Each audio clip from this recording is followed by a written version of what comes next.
Hi everyone, hope you all fine. Now आज के इस वीडियो में हम लोग डिस्कस करने वाले हैं how a current carrying loop behaves like a magnetic dipole. ठीक है, now to get an idea about magnetic dipole, first let us take a quick recap of what we have studied in electrostatics regarding electric dipole. ठीक है, electric dipole में क्या था, we have 2 point charges, 2 point charges हैं। Charges का magnitude same है, Q and Q, sign opposite है, plus Q and minus Q, and they are separated by a small distance. Okay, now this is an electric dipole.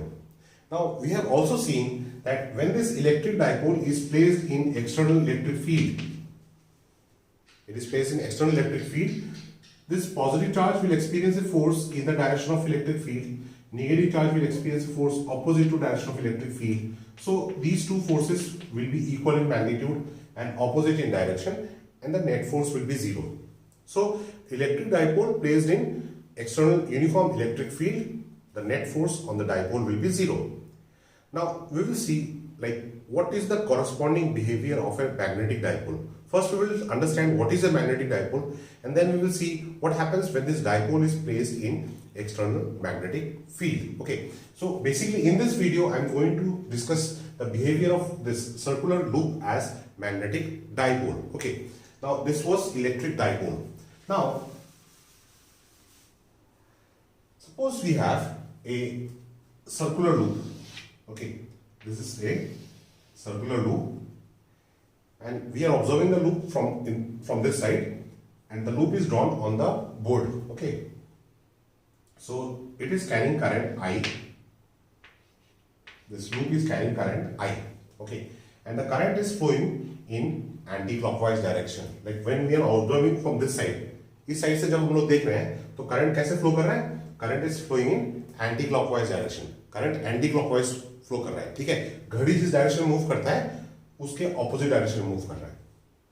तो circular loop में current का direction निकालने के लिए एक technique है, that is right hand curl rule. Right hand curl rule में क्या करना है आपको, सो यहाँ पे करंट आपको ऐसे फ्लो कर रहा है, this is the loop, current ऐसे फ्लो कर रहा है। ठीक है, तो ये जो 4 फिंगर्स हैं, 4 फिंगर्स को आपको रखना है in the direction of the current. Curl these 4 fingers, in 4 fingers को फोल्ड करना है in the direction of current. So this is the direction of current. ठीक है, तो ये जो फिंगर्स है वो इन द डायरेक्शन ऑफ करंट है, 4 फिंगर्स। तो ये जो थंब है, स्ट्रेच थंब को स्ट्रेच करना है। ठीक है, थंब को जब स्ट्रेच करेंगे तो थंब जिस डायरेक्शन में स्ट्रेच होगा उस डायरेक्शन में आपका मैग्नेटिक फील्ड होगा। तो इस केस में मैग्नेटिक फील्ड बाहर की तरफ होगा। ठीक है, मतलब इस फेस में मैग्नेटिक फील्ड लाइंस बाहर निकल रहे हैं। ठीक है, तो मैग्नेटिक फील्ड लाइंस को हम लोगों ने यहाँ पे मार्क कर दिए, बाहर आ रहे हैं। ठीक है, अच्छा, ये जो कॉइल है, करंट कैरिंग कॉइल, इस कॉइल को अगर हम पीछे की साइड से ऑब्जर्व कर रहे हैं, बोर्ड के पीछे से, ठीक है, तो बोर्ड के पीछे से जब ऑब्जर्व करेंगे तो वहां पे क्या होगा, उस साइड में करंट कैसे फ्लो करेगा, उस साइड में क्लॉकवाइज फ्लो कर रहा है। ठीक है, ऑपोजिट फेस में। तो सेम कॉइल, ये जो कॉइल है यहाँ पे जो ड्रॉ कर रहा हूं, ये सेम कॉइल है, बट ये ऑपोजिट साइड से देख रहे हैं हम लोग। तो यहाँ पे करंट कैसे फ्लो कर रहा है, current is flowing in clockwise direction, current is flowing in clockwise direction. तो करंट अभी अगर क्लॉकवाइज डायरेक्शन में फ्लो कर रहा है तो फिंगर्स आपको कर्ल करने हैं in the direction of current. तो जो थंब होगा, thumb will be in the direction of the magnetic field. तो यहाँ पे मैग्नेटिक फील्ड का लाइंस, मैग्नेटिक फील्ड लाइंस क्या होंगे, magnetic field lines will appear to be going into the coil, coil के अंदर घुस रहा है, यहाँ पे कॉइल से निकल रहा है। ठीक है, अच्छा, अब हमको ये पता है कि इन्हें मैग्नेट में हम लोग क्या करते हैं, अगर एक बार मैग्नेट है, ये नॉर्थ पोल है, साउथ पोल है, तो नॉर्थ पोल से लाइंस ऑफ फोर्स बाहर निकलते हैं, साउथ पोल में लाइंस ऑफ फोर्स अंदर घुसता है। ठीक है, तो यहाँ पे लाइंस ऑफ फोर्स बाहर की तरफ आ रहा है, यहाँ पे लाइंस ऑफ फोर्स अंदर की तरफ जा रहा है। So we can assign north polarity to this face, because यहाँ से लाइंस ऑफ फोर्स बाहर आ रहा है और इस फेस में लाइंस ऑफ फोर्स अंदर जा रहा है, तो यहाँ पे south polarity. So that means ये कॉइल तो सेम ही है, करंट कैरिंग कॉइल तो सेम ही है।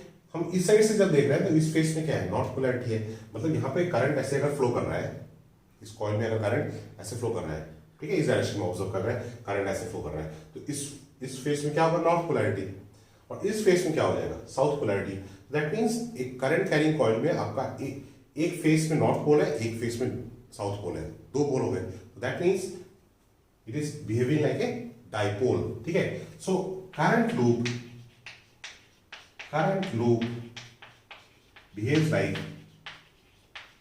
like a magnetic dipole,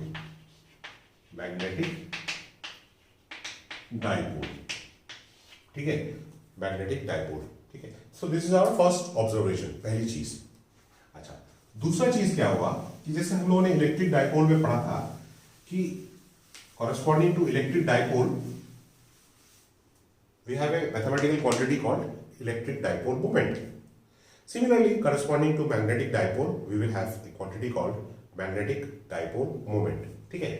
तो अब मैं कॉइल को ऐसे ड्रॉ कर रहा हूं इस डायरेक्शन में, मतलब अभी कॉइल ऐसे है, ठीक है, हॉरिजॉन्टल प्लेन में है, ये कॉइल हो गया और करंट ऐसे फ्लो कर रहा है, आई करंट, ठीक है। तो करंट ऐसे ऊपर से अगर मैं देख रहा हूं तो करंट ऐसे फ्लो कर रहा है, ठीक है। Current is flowing in anti clockwise direction, तो current is flowing in anti clockwise direction. तो करंट अगर एंटी क्लॉकवाइज डायरेक्शन फ्लो कर रहा है तो मैग्नेटिक फील्ड का डायरेक्शन क्या होगा, ये करंट का डायरेक्शन है, तो मैग्नेटिक फील्ड किस तरफ होगा, ऊपर की तरफ होगा। तो इस फेस में जो मैग्नेटिक फील्ड होगा वो ऊपर की तरफ होगा, ठीक है, this is the direction of magnetic field. तो जो मैग्नेटिक डाइपोल मोमेंट है, magnetic dipole moment denoted by the symbol capital M, it is a vector quantity. तो ये जो मैग्नेटिक डाइपोल मोमेंट है it is product of current and area vector, current and area vector. तो current तो ये हो गया, एरिया वेक्टर देखिए इलेक्ट्रोमैग्नेटिज्म है। वैसे तो बाकी मैकेनिक्स में हम लोगों ने सीखा था कि area is a scalar quantity, but electrostatics में भी हम लोग डिस्कस कर चुके हैं। तो कंप्लीट इलेक्ट्रोस्टैटिक्स हो, मैग्नेटिज्म हो, कंप्लीट इलेक्ट्रोमैग्नेटिज्म में this area is treated as a vector quantity, और इसका डायरेक्शन मतलब क्या होता है, जिस एरिया को ले रहे हैं उसके नॉर्मल पे होगा। अब यहाँ पे कॉइल का अगर एरिया है तो कॉइल का मतलब ये एरिया, तो नॉर्मल तो ऊपर की तरफ भी होता है, नॉर्मल नीचे की तरफ भी होता है। तो नॉर्मल आपको उस डायरेक्शन में लेना है जिस डायरेक्शन में आपका मैग्नेटिक फील्ड है, मतलब इस करंट की वजह से, इस लूप में जो करंट फ्लो कर रहा है उसके वजह से जिस डायरेक्शन में मैग्नेटिक फील्ड होगा नॉर्मल उसी डायरेक्शन में लेना है।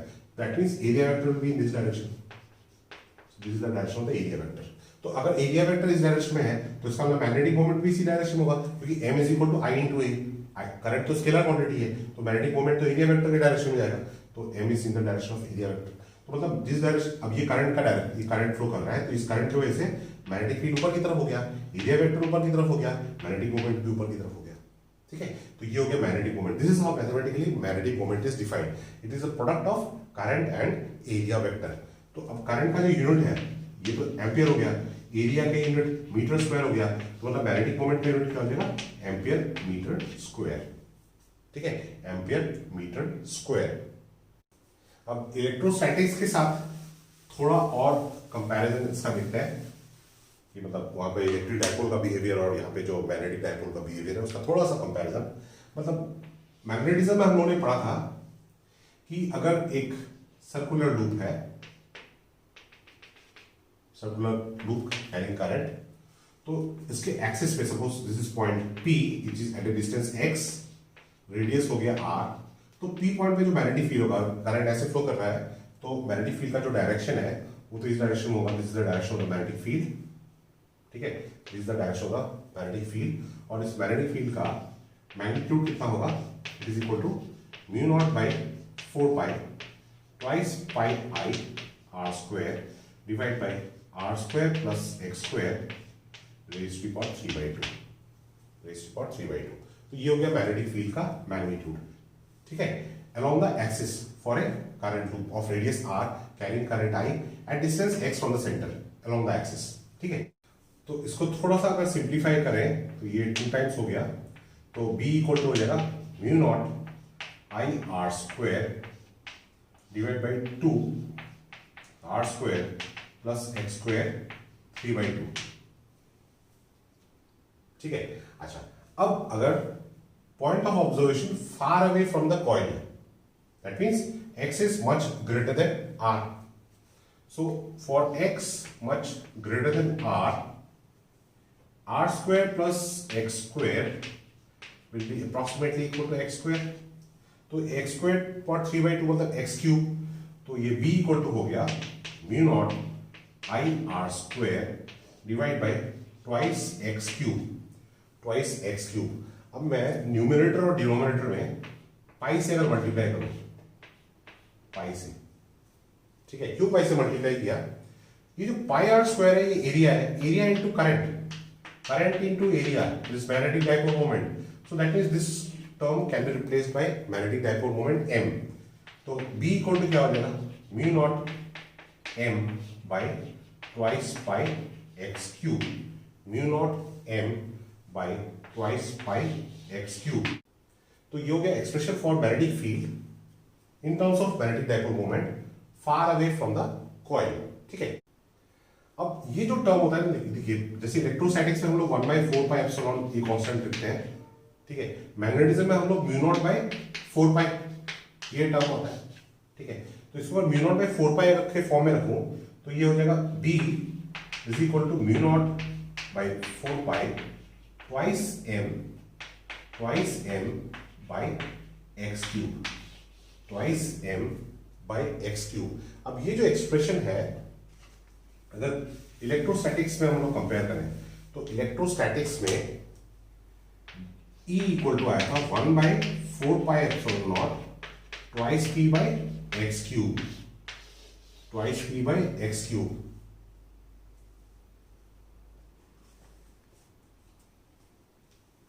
ठीक है, ये अलोंग एक्सिस था, along axis of the dipole, along axis of dipole electric field का एक्सप्रेशन ये था, P था इलेक्ट्रिक डाइपोल मोमेंट, X था डिस्टेंस फ्रॉम द डाइपोल। अब ये भी तो अलोंग द एक्सिस है, along the axis of the this magnetic dipole, mu naught by 4 पाई, मतलब यहाँ पे 1/4 पाई एप्सिलॉन नॉट, यहाँ पे म्यू नॉट बाय 4 पाई, यहाँ पे 2p, वहां पे ट्वाइस m, p हो गया आपका इलेक्ट्रिक डाइपोल मोमेंट, m हो गया magnetic dipole moment, x cube, x distance from the dipole, यहाँ पे भी x distance from the dipole, ठीक है। सो सिमिलरली अब वहां पे इक्वेटोरियल लाइन परपेंडिकुलर बाइसेक्टर में जो मैग्नेटिक फील्ड इलेक्ट्रिक फील्ड था, sorry, E equal to 1/4 pi epsilon naught p by x cube था, ठीक है। तो सिमिलरली अगर यहाँ पे मैग्नेटिक फील्ड में in the plane at distance x where x is much larger than r, ठीक है, in the plane of the coil अगर हम लोग मैग्नेटिक फील्ड निकालते हैं तो मैग्नेटिक फील्ड का वैल्यू सेम एनालॉजी यहाँ पे इसके साथ अगर कंपेयर करूं तो b इक्वल टू क्या हो जाएगा? Mu naught by 4 pi m by x cube, ठीक है। ये हो गया magnetic field in the plane of the coil और ये हो गया along the axis of the coil, ठीक है। तो यहाँ पे आपको इलेक्ट्रोस्टैटिक्स में ये मिला था अलोंग द एक्सिस, ये मिला था अलोंग द परपेंडिकुलर बाइसेक्टर, ठीक है। सो ये हो गया आपका behaviour of current loop and how to calculate the magnetic field along the axis और in the plane in terms of magnetic dipole moment, ठीक है। बट यहाँ पे the thing to be observed is, see in electric dipole we had two charges, plus q and minus q, plus q and minus q. So this was a positive charge, this is a negative charge, and we can isolate the positive charge and negative charge. इसका एक separate identity है, इसका एक separate identity है, सबका अलग पहचान है। बट यहाँ पे जो करंट कैरिंग कॉइल है, ठीक है, करंट कैरिंग कॉइल, ये तो करंट कैरिंग कॉइल तो एक सिंगल कॉइल है ना, इस सिंगल कॉइल में आपका एक साइड में नॉर्थ पोल एक साइड में साउथ पोल आ रहा है, तो यहाँ पे हम लोग साउथ पोल और नॉर्थ पोल को सेपरेट नहीं कर सकते हैं, ठीक है।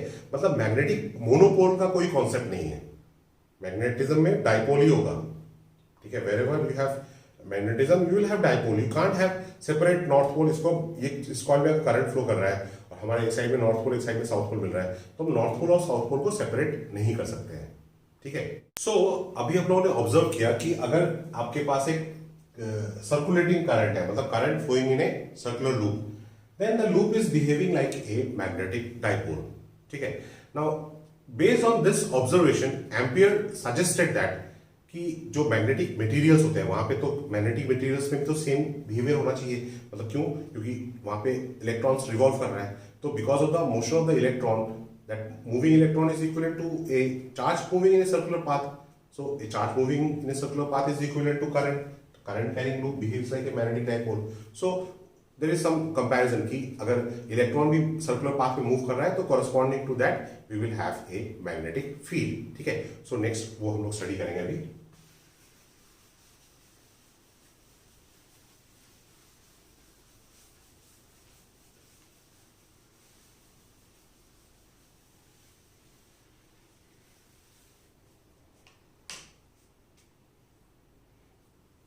So suppose we have a charge q moving in a circular path with uniform speed v, ठीक है, v स्पीड से मूव कर रहा है and this is the centre, radius is r, ठीक है। It is moving with uniform speed v. Now this charge can be electron, so we will generalise the result later, but initially हम लोग assume करते हैं कि charge move कर रहा है सर्कुलर पाथ में, ठीक है। तो इस चार्ज की वजह से जो कॉरस्पॉन्डिंग करंट होगा वो I is equal to Q divide by T, Q divide by T, ठीक है, when T is the period of revolution, T is period of revolution, ठीक है। Now this charge is moving with constant speed, with speed is v, radius is r, so I can write this t as twice pi r divided by v, twice pi r. t is the period of revolution, तो एक rotation में कितना distance travel करेगा, twice pi r with speed v, तो time period हो गया twice pi r by v। तो ये वैल्यू अगर यहाँ पे सब्स्टिट्यूट करते हैं तो i इक्वल टू आता है q divide by twice pi r by v, so that is equal to qv by twice pi r, qv by twice pi r।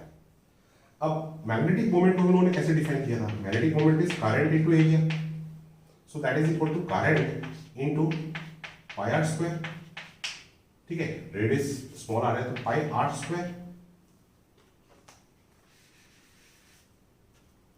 So this is I times area कितना हो गया, radius are है तो pi r square, I का value q u by twice pi r, तो ये value यहां पे सब्स्टिट्यूट करते हैं तो m is equal to q v by twice pi r square, ठीक है।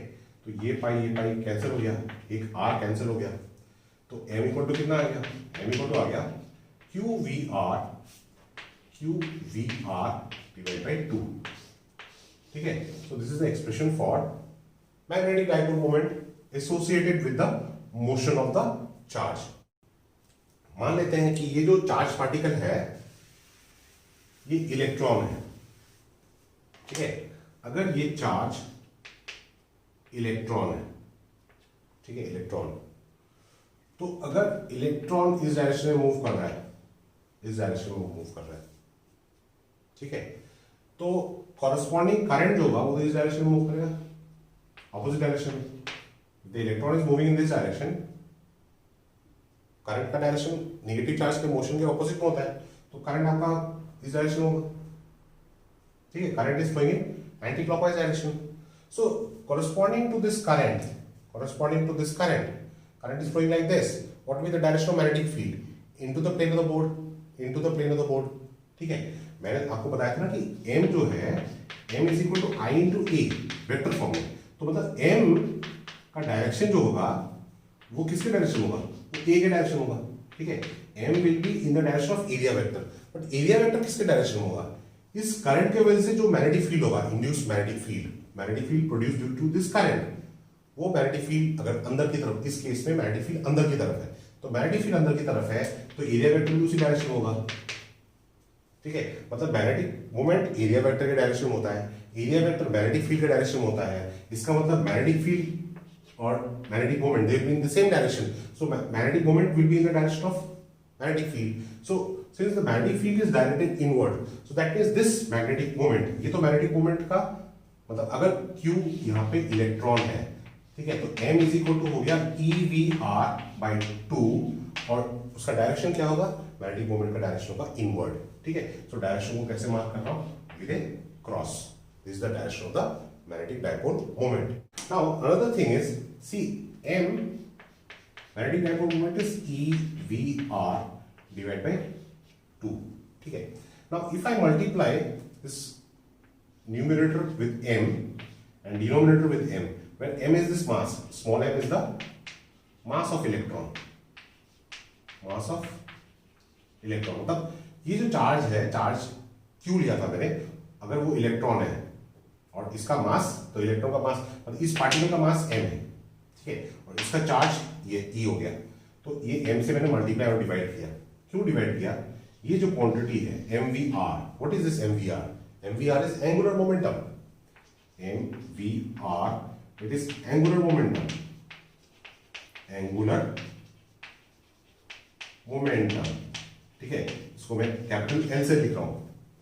तो उस केस में m इज इक्वल टू क्या हो जाएगा, E times L divide by twice m, E times L divide by twice m। तो m by L is equal to होगा E by twice m, m by L equal to E by twice m। तो ये जो magnetic moment to angular momentum जो ratio है, ratio of magnetic moment to angular momentum, इस ratio का नाम है gyromagnetic ratio, gyro magnetic ratio, ठीक है, गायरोमैग्नेटिक रेशियो। अब यहां पे इलेक्ट्रॉन लिया था इसलिए E बाई ट्वाइस एम आ रहा है, बट इन जनरल ये m by l equal to होगा Q by twice m. Gyromagnetic ratio, it is a ratio of charge to mass, charge divide by 2 times mass. ये charge मतलब अगर एक body move कर रहा है, उसका चार्ज Q है, मास उसका m है, तो गायरोमैग्नेटिक रेशियो क्या हो जाएगा, Q बाई ट्वाइस एम, ठीक है। So it is going to be constant, it is going to be a constant, मतलब ये उसके स्पीड के ऊपर डिपेंड नहीं कर रहा है, ये कितने रेडियस में मूव कर रहा है उसके ऊपर डिपेंड नहीं कर रहा है। किसके ऊपर डिपेंड कर रहा है, ये चार्ज के ऊपर डिपेंड कर रहा है और मास के ऊपर डिपेंड कर रहा है, ठीक है। अच्छा, now if I right this in vector form, so this will be m is equal to E L by twice m। Now if I'm writing this in vector form, तब हमको इलेक्ट्रॉन का charge भी consider करना पड़ेगा। यहाँ पे एक minus sign आएगा, ये वेक्टर हो गया, ये वेक्टर हो गया, ठीक है, ये तो स्केलर क्वांटिटी है। तो अब ये दो वेक्टर क्वांटिटीज के बीच में एक माइनस साइन है, तो इसका मतलब मैग्नेटिक मोमेंट और एंगुलर मोमेंटम ये दोनों ऑपोजिट डायरेक्शन में होंगे। तो इसका मतलब मैग्नेटिक मोमेंट का डायरेक्शन क्या था, मैग्नेटिक मोमेंट का direction perpendicular to the plane of the board in the inward direction, ठीक है। तो जो m है it is in inward direction, magnetic moment is inward direction perpendicular to the plane of the board and directed inward direction. तो जो angular momentum उसका direction क्या होगा, opposite to the direction of magnetic moment, so angular momentum will be directed in the outward direction. तो angular momentum का जो direction होगा वो आउटवर्ड होगा, denoted by dot, magnetic moment के लिए क्रॉस, एंगुलर मोमेंटम के लिए dot. So on the basis of this concept, Ampere was able to suggest that the orbital motion of electron is responsible for magnetic property. Okay, because यहाँ पे हम लोगों ने देखा है कि because of the see electron तो revolve कर रहा है orbit में of radius r, so corresponding to this motion of electron we have a corresponding magnetic moment, ठीक है। अच्छा, now we have also defined what is gyromagnetic ratio, gyromagnetic ratio, ठीक है। अच्छा, यहाँ पे हमको मिला है ये जो मैग्नीट्यूड मिला मैग्नेटिक डायपोल मोमेंट का, वो मिला E times L by twice m, ठीक है। अब ये जो L है angular momentum, it is equal to NH by twice pi, L equal to NH by twice pi. कौन सा कंडीशन है, ये Bohr's quantization condition, Bohr's quantization condition. तो इसका मतलब क्या है, जो एंगुलर मोमेंटम है of the revolving electrons, it is quantized, it is quantized. Quantized मतलब it is a integral multiple, n is a integer, it is a integral multiple of h by twice pi. h क्या है यहाँ पे, h is the Planck's constant, तो क्या आपका Planck's constant, Planck's constant, इसका value कितना हो गया 6.6 into 10 power -34 joule second, unit हो गया जूल सेकेंड, ठीक है। अच्छा, now this is Bohr's quantization condition. n जो हो गया, मतलब जैसे फर्स्ट ऑर्बिट है, फर्स्ट ऑर्बिट के लिए n का वैल्यू 1 होगा। तो अगर फर्स्ट ऑर्बिट में देखें, for first orbit, first Bohr orbit n equal to 1, तो l इक्वल टू हो गया आपका h by twice pi, h by twice pi. तो ये वैल्यू अगर यहाँ पे सब्स्टिट्यूट करेंगे तो m इक्वल टू हो गया EH by twice pi, EH by twice pi. अब E का वैल्यू है 1.6 इंटू 10 पावर माइनस 19, H हो गया 6.6 into 10 power minus 34 divide by 2 times पाई। ठीक है, तो ये वैल्यू अगर हम कैलकुलेट करते हैं तो ये वैल्यू आपका आता है 9.27 10 power minus 24। This is 9.27 into 10 power minus 24 ampere metre square. So that means this is the magnetic dipole moment of first Bohr orbit। ठीक है, magnetic dipole moment of first Bohr orbit, क्योंकि n equal to 1 लिया था, और इसको बोलते हैं bore magneton. ठीक है, bore magneton, BOHR magneton, bore magneton. That is bore. What is bore magneton? It is the magnetic dipole moment of first Bohr orbit. ठीक है, तो यहाँ पे ये चीज इंपॉर्टेंट है। एक और ये चीज इंपॉर्टेंट है कि M/N ratio, this ratio is called gyromagnetic ratio and it is equal to Q divide by 2 times M।